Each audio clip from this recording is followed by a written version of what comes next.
সারা রাজ্যের বিভিন্ন ব্লকের পাশাপাশি গৌরনগর ব্লকেও তিপ্রামথা দল তাদের দাবি দেওয়া নিয়ে গৌরনগর ব্লকের বিডিও প্রণয় দাসের কাছে ডেপুটেশন প্রদান করে।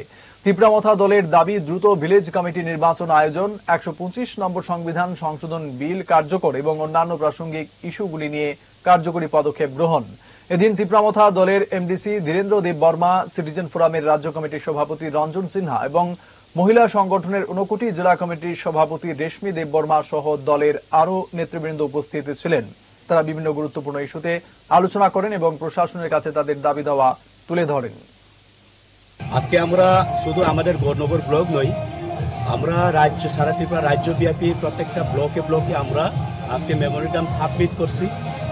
আমাদের মূলত বিষয়গুলো হলো যে প্রথমে বিগত 5 বছর চলিয়া গেছে যে আমাদের এডিসি ভিলেজ কাউন্সিল নির্বাচন হচ্ছে না।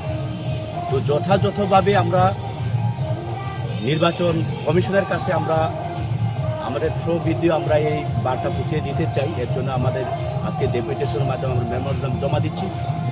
দ্বিতীয়, আমাদের যে ত্রিপ্রাসা অ্যাকর্ড বিগত দিনে যে ত্রিপ্রাসা অ্যাকর্ড করেছে সেন্ট্রাল গভর্নমেন্ট এবং আমাদের ত্রিপ্রাসাদের সাথে, আমরা চাই এই ত্রিপ্রাসা অ্যাকর্ড যেন অতি সত্বরভাবে অতি যত্ন সহকারে এটা খুবই শীঘ্র ইমপ্লিমেন্ট করা হয়।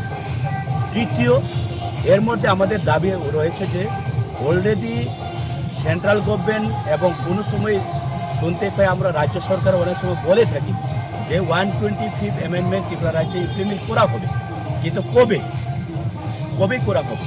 তো এর জন্য আমরা বর্তমান রাজ্য সরকার, বর্তমান কেন্দ্রীয় সরকারের কাছে আমরা দ্বারস্থ হতে চাই।